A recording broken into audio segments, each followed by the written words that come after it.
मध्य प्रदेश के रतलाम जिले से डांस होएगा अबे तो आप सभी लोग डांस होएगा रे थू आदिवासी भी है, दलित भाई भी है। दलित नहीं बोलना ऐसा गवर्नमेंट बोल रही। पहले तो दल के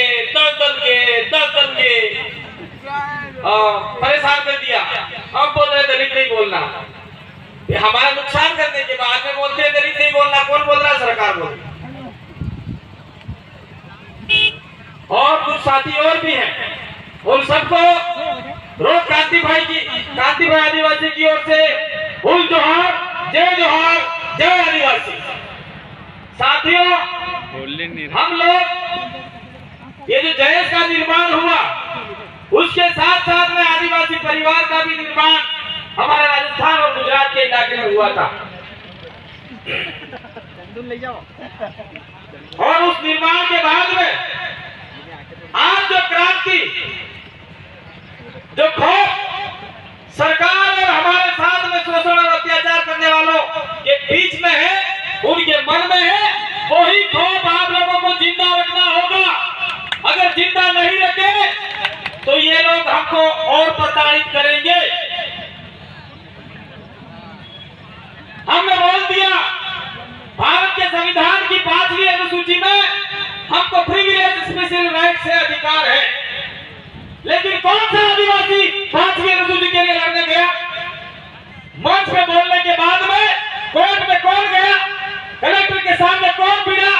एसडीएम के सामने कौन भिड़ा? और कलेक्टर को बोला क्या कि भाई तुमको तो मेरी भाषा समझ में नहीं आती कलेक्टर साहब, इसलिए मेरे इलाके में नौकरी नहीं कर सकते। ऐसा कौन सा आदिवासी आके बोला कलेक्टर के सामने? एसडीएम के सामने कौन बोला? एसडीएम तमें मारा इलाका में खबर नहीं पड़े, मैं बोलो ही जाता रहा कि ये कौन से आदिवासी ने बोला किसी ने? और हम बहुत चिल्लाते रहते हैं कि हमारा ये अधिकार है, ये अधिकार है। उस अधिकार को अमल में लाना पड़ेगा, धरातल पे उतारना पड़ेगा। हम कहते हैं कि हम वो आदिवासी है जो शेर के साथ में पंजे लड़ाते थे। हम वो आदिवासी हैं चलते हुए बकरे को काट देते, पता नहीं चलता। अरे वो तो हमारे बाप दादा काटते थे। लेकिन आज कहीं कहीं हमारी कमजोरी आई है, उस कमजोरी को जानना होगा, समझना होगा। दूसरी बात हम बोल रहे हैं, जब जंगल जमीन हमारा है, एक तीर एक कमान, आदिवासी एक समान। अरे जब जंगल जमीन तो हमारा है, लेकिन ये जमीन आज हम जिस पे कार्यक्रम कर रहे हैं, वो जमीन पे कब्जा कौन करना चाह रहा है? और इसमें कब्जेदार कौन है? इसमें कब्जेदार हमारा आदिवासी है। लेकिन आज कब्जा करना चाह रहा है मध्य प्रदेश का गवर्नमेंट और केंद्र सरकार की मिलीजुली भगत के। तो क्या जो हमारा आदिवासी यहाँ से विस्थापित होगा, उसके लिए प्रत्येक आदिवासी को 10-10, 15-15 बीघा जमीन जंगल में से देगा क्या? नहीं देगा। यहाँ से निकाल दिया, वो बोलेंगे आप तो अवैध कब्जा करके बैठे हो, इसलिए जाइए। फिर हम बोलते हैं जल हमारा है। कौन सा जल हमारा है? ये आपका पास में माही डैम का पानी जो बांसवाड़ा में सारा इकट्ठा हो रहा है, वो पानी आपके मध्य प्रदेश धार की पहाड़ियों से जाके बांसवाड़ा में इकट्ठा हो रहा है। और वो आदिवासी को विस्थापित किया। आदिवासी को विस्थापित करने के बाद में सारा पानी गुजरात में जा रहा है। और गुजरात के नॉन ट्राइबल जो दलित नहीं है, जो ओबीसी नहीं है, जो आदिवासी नहीं है, उनको पानी मिल रहा है। और वही पानी आपके बीच में आके 20 रुपए की बोतल हम लोग पी रहे। क्या हो रहा है ये? कौन लड़ेगा इसके लिए? 4-5 हम लोग आमने सामने लड़ा रहे, मैं नेता नेता थे भी हमारे आदिवासियों में। ये नेताओं की लड़ाई में, वर्चस्व की लड़ाई में हमारा समाज बिगड़ जा रहा है। अगर हमारा समुदाय नुकसान हुआ हमारी लड़ाई के अंदर, तो ये हमारा भविष्य में हमको माफ करने वाला नहीं है। कोई कहता है मैं चुनाव लड़ूंगा, कोई कहता है मैं चुनाव लड़ूंगा।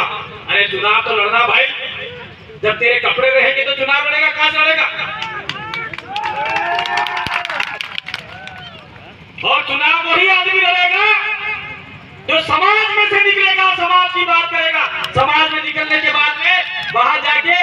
चुपचाप चाय और समोसे में कचौरी खा के निकल के आता है, ऐसे आदमी की पहचान करो, चाहे किसी भी पार्टी का हो, चाहे कांग्रेस का हो, चाहे बीजेपी का हो, चाहे अपने में से गया हो, चाहे आजू से हो, चाहे बाजू से हो, चाहे ऊपर से हो, चाहे नीचे से हो, लेकिन हमारे समाज की बात करें वही आदमी आ गया है।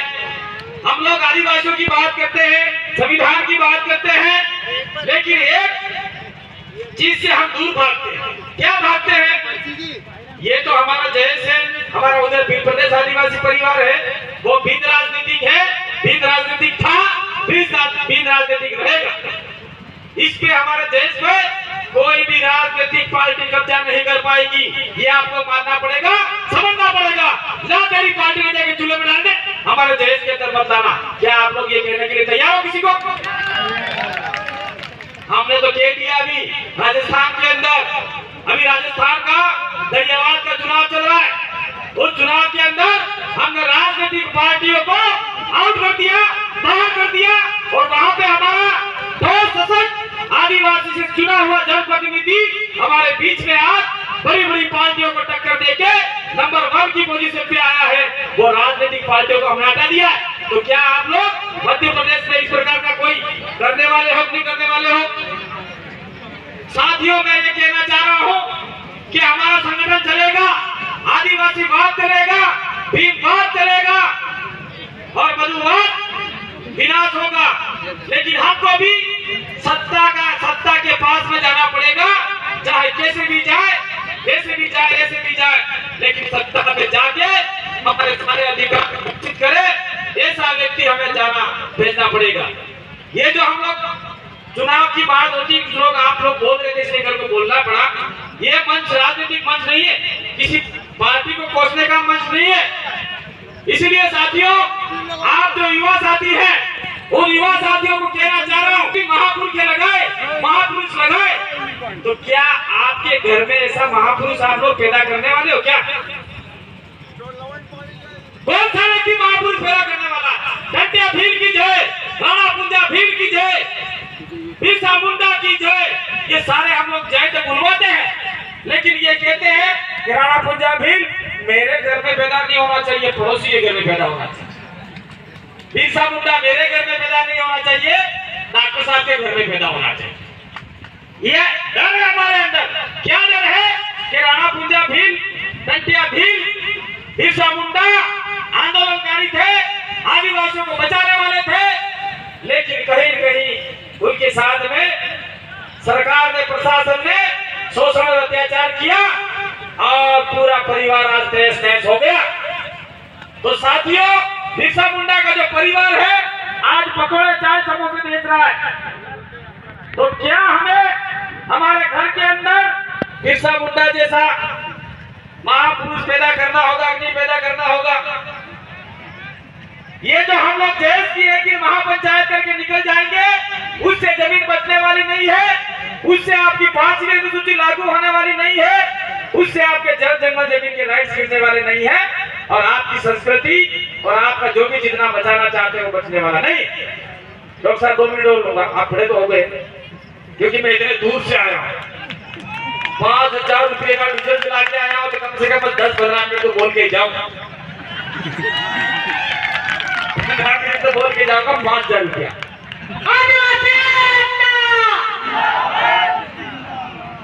साथियों, उस समय पहले हमारे और डॉक्टर साहब ने बता दिया और लोगों ने बताया कि देश की बड़ी बड़ी महापंचायतें हुई, मनावर के अंदर हुआ, तो सीमेंट फैक्ट्री के लिए हम लोग राजस्थान से हजारों की संख्या में आए, मध्य प्रदेश से आए, गुजरात से आए। क्या वो सीमेंट फैक्ट्री हटी? क्या नहीं हटी? तो ये अपन जिस जमीन पे बैठे हैं, वो जमीन सरकार अधिकृत करने से रोकेगी क्या? नहीं रोकेगी।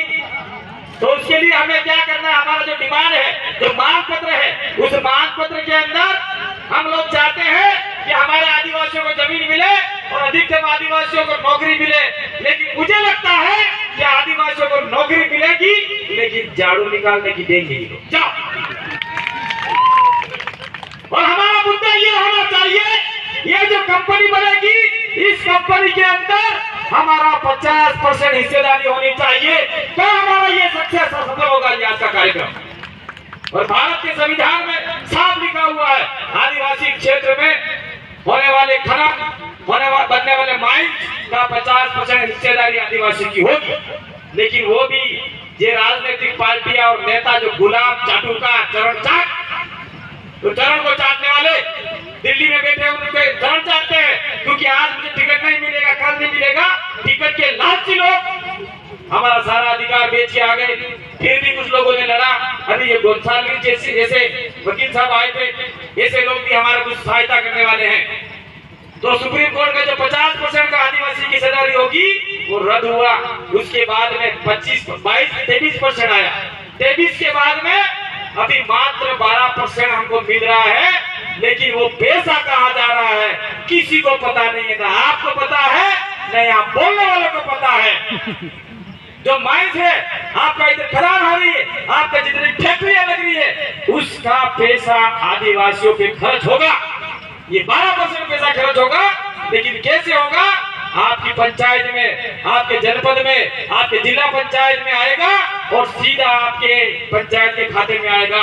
और वो पैसा आदिवासियों की शिक्षा, स्वास्थ्य और विभिन्न सुविधाओं के लिए होगा। हमारे डूंगरपुर राजस्थान के अंदर, इसको आप लोग ध्यान से सुनिए, डूंगरपुर राजस्थान के अंदर सुराता पाल है, जहाँ हमारा रोड गोत्र का बहुत बड़ा इलाका है। वहाँ पे माइंस आए ग्रीन मार्बल वाले, और हमारे आदिवासियों ने विरोध किया। क्या करे भैया, माइंस हमारे डरने खतरा में हमारे आने की, हमारे लोग तीर कमान लेके निकल गए। फिर वो माइंस वाले ने कहा मैं हर साल 50-50 मकान बना के दूंगा।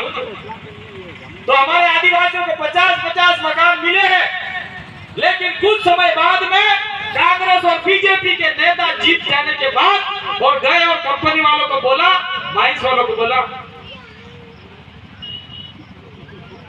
इनको नहीं देना, मकान नहीं देना, सारा चंदा मुझे देना, और मैं चुनाव लड़के जाऊंगा तो आपकी माइंस एक पट्टा मिला है और पट्टा दूंगा और पट्टा दूंगा। आज पूरा इलाका जमीन के नीचे से खोद लिया है। अगर भूकंप आएगा तो हजारों आदिवासी दब के मर सकते हैं। ये स्थिति पैदा कर दी है। तो हमारे जो जीते हुए लोग जाते हैं वो कहते हैं कि आदिवासियों को मत देना, वो तो चुनाव में मैं उसको इतनी पौवी दे दूंगा, दारू की बोतल दे दूंगा छोटी सी, और 5 रुपये दे दूंगा, वोट ले लूंगा। आप तो खोदते जाओ खोदते जाओ खोदते जाओ। आज खोदते खोदते सारे आदिवासी इलाके में पूरे भारत देश के अंदर ये लोग घुस चुके हैं, और हमारा आदिवासी फिर भी चुप है। नहीं, मेरे को तो 1 बोतल मिल जाएगा, 5 रुपये मिल जाएंगे, मेरी जिंदगी निकल जाएगी। साथियों, हमारे बाप दादाओं ने जो लड़ाई लड़ी थी, 5वीं अनुसूची का जो हमारा अधिकार लिया था, वो अधिकार नेता तो छीनना चाहते हैं, लेकिन हम भी लड़ना नहीं चाहते।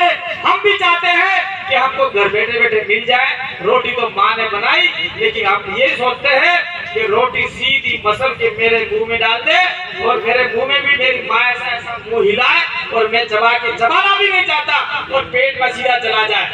ये अगर ये भावना हमारे अंदर रही तो निश्चित रूप से हमारा नुकसान होगा। और जितनी हमारी महिला आ रही है, यहाँ पे जितनी हमारे यहाँ पे जितनी महिला आई है, वो महिलाओं को पता ही नहीं है, हमारी माता बहनों को पता ही नहीं है यहाँ पे कौन सा कार्यक्रम हो रहा है, क्या लोग है, कौन सी पार्टी है, क्या है। ये पार्टी वार्टी नहीं है। आज से आप लोग कसम खा के जाओ, रतलाम जिले के अंदर हर गांव के अंदर, हर घर के अंदर आदिवासी विचारधारा, संवैधानिक विचारधारा, बाबा साहब की विचारधारा, बिरसा मुंडा की विचारधारा, कंटिया भील की विचारधारा हर घर के अंदर जानी चाहिए, और हर बच्चा कंटिया भील जैसा बनना चाहिए और बिरसा मुंडा बनना चाहिए, और संवैधानिक दायरे में भीमराव अंबेडकर जैसा बनना चाहिए। तो आपके सारे अधिकार बचा पाएंगे, नहीं तो कोई अधिकार बचने वाला नहीं। टाइम हो गया, चिट्ठी आ गई, समय समाप्त। बहुत बहुत धन्यवाद। हम लोग किसी का समय नहीं खाना चाहते।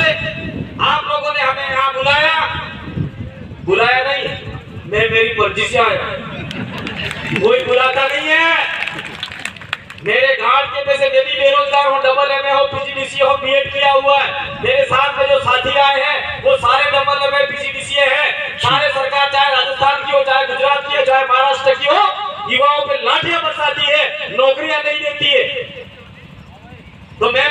से आया हूँ, खुद के पैसे से आया हूँ। जहाँ समाज मुसीबत में खड़ा होगा, जहाँ समाज का सम्मेलन होगा, वहाँ आप लोगों को भी ललक होनी चाहिए, नहीं मुझे जाना है, जाना है, जाना है, जाना है। चाहे बोलने मिले या नहीं बोलने मिले, हम बोलने के भूखे नहीं है, हम तो रोज बोल रहे हैं। तो साथियों, आप सभी का आभार। ये जो आपका जयेश महापंचायत रतलाम के अंदर रखा, कहीं न कहीं अभी हमारे राजस्थान से 4-5 लोग तो इसी में आते, लेकिन अभी वहाँ मध्यावधि चुनाव हो चुके, वहाँ हमारा किसी राजनीतिक पार्टी से नहीं, वहाँ स्वतंत्र आजाद आदिवासियों द्वारा सिलेक्शन प्रणाली से चुना हुआ आदमी चुनाव लड़ रहा है। और आपके इधर जोबट में भी चुनाव है, इसलिए जोबट के लोग भी नहीं आए। तो निश्चित रूप से आने वाले समय में हम लाखों की संख्या में इकट्ठा होंगे और आपके मध्य प्रदेश की सरकार के ऊपर जितना दबाव बनाना पड़े, चाहे वो सरकार फूल वाली हो या हाथ वाली हो, हमें तो सिर्फ आदिवासियों के अधिकार चाहिए।